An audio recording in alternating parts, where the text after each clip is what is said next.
Hello，大家好，我是高恩，感谢大家继续关注我的频道。这期内容我们结合商业模式，聊一聊在即将完成的派生态中，个人如何去拥抱变化，融入新时代，希望能够帮助各位。高恩目前主要跟进 Pi Network 分享传递思维观点，以后也会分享一些趣人趣事、知识故事、探索未知、实用资源的内容。大家点赞、订阅、分享，点亮小铃铛，打开提醒，支持下高恩。我们先来看一下商业模式这个发展和要素。商业模式的提法呢，差不多是在20世纪90年代后期开始流行起来。随着计算机和互联网的不断普及，储存和共享信息变得越来越便捷，成本也越来越低，这让公司有了更多的经营方式选择，进而出现了很多新型产品和服务，新的分销渠道，广泛的受众客户群，加速了全球化的进程。竞争越发激烈的今天，机会也越来越多。商业模式大概可以分为几大要素：一、客户价值最大化；二、整合；三、高效率；四、系统；五、盈利；六、实现形式；七、核心竞争力；八、整体解决。这些关键词缺一不可，而系统、整合、高效率这三点是基础，核心竞争力是手段，客户价值最大化是主观追求目标，持续盈利则是客观结果。然后我们来看派生态中的商业取向。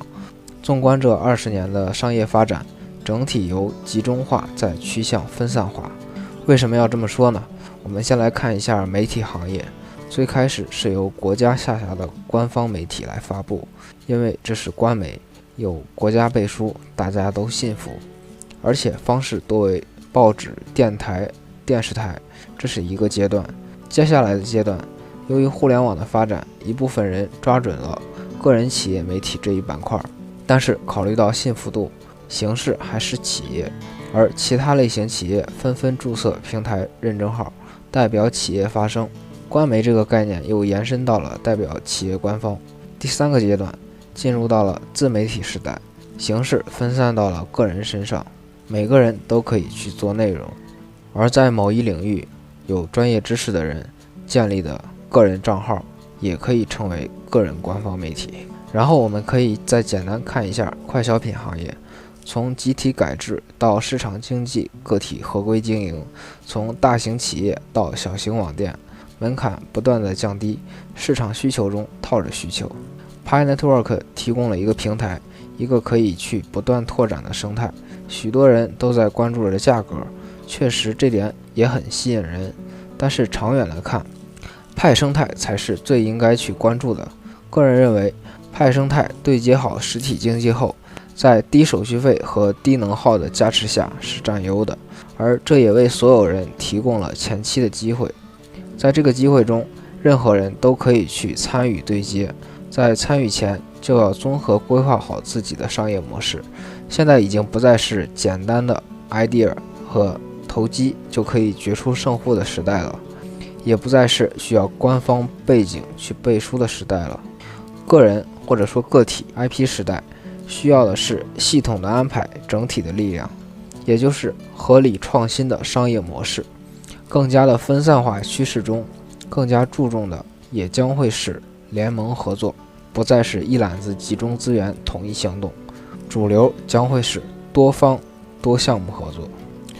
机会虽然有很多，但是日益激烈的商业竞争中，需要去细致规划自己的方向。以前可能只要选择一个行业，就知道自己应该做什么，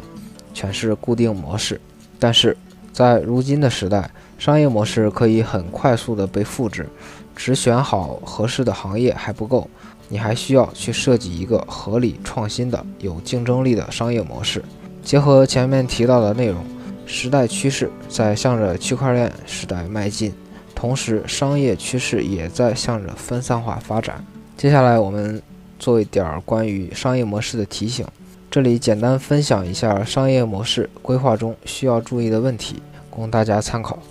商业模式可以大致分为两大类：运营性商业模式和策略性商业模式。在运营性商业模式中，需要做好产业价值链定位、盈利模式设计、包括收入来源和收入分配。在策略性商业模式中，业务模式、渠道模式和组织模式，这些都是需要去注意的。这其中细致划分的话，又包括品牌、产品、渠道倍增、集中、管理控制模型等等。策略性商业模式也是对运营性商业模式的扩展和利用。商业模式具有生命周期性，一个世纪之前，金吉利通过赠送产品来赢得财富，到了今天，买一赠一的活动数不胜数，这就已经不再是一种商业模式了。而且在对于对接派生态的商业模式规划中，其实不能像刚才分类中分得那么清晰，就像是内容一开始提到的商业模式8大要素一样，都是互相衔接、彼此影响的。试想一下，在个人 IP 时代里，怎么可能去离得开品牌呢？没有品牌，你就没有辨识度。相比于大型企业，个人和个体则更需要研究适合自己的商业模型。每一个大型企业都是自身从无到有发展起来。从统计学的角度来看，大型企业的某些成功经验不一定具有普遍的规律性，以大企业、大品牌为标杆，具有一定的局限性。毕竟现实中大型企业和中小型企业是有巨大差距的，表现在品牌、资金实力和融资能力、技术能力、人才资源和市场控制力等等方面，就更不要提个人 IP 了。这需要个人和个体自己去摸索碰壁，最终找到适合自己的路。经常有人说，等派上主网就参与派生态，然后开始大谈派的价格。所以具体意义到底在哪里呢？你真的准备好了吗？主网前有时间去布局动作，你不去做。本来大型的企业体量本身就比个体要占优势，再不提前准备，岂不是再落后一步？就算你只是打算入驻虚拟商店，有现成的货物和渠道，其他方面和长远方向呢？那么放眼现在，区块链还处于红利时代，因为还没有普及到所有人，所以我很庆幸通过 Pi Network 接触到了区块链，很庆幸这个时代有 Pi Network 能够提供一个开放的机会。在往期内容中，我提过个人布局和资源整合，但是很不巧，包括我在内的大部分人让动物狂欢吸引了眼光，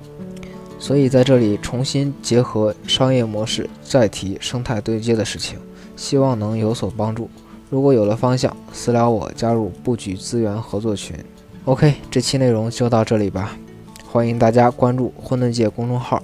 菜单栏找到我，高稳社群，加入微信群参与我们的讨论，也可以扫描电报群的二维码加入电报群。高稳目前主要意在组建资源置换、多方合作共赢的联盟体，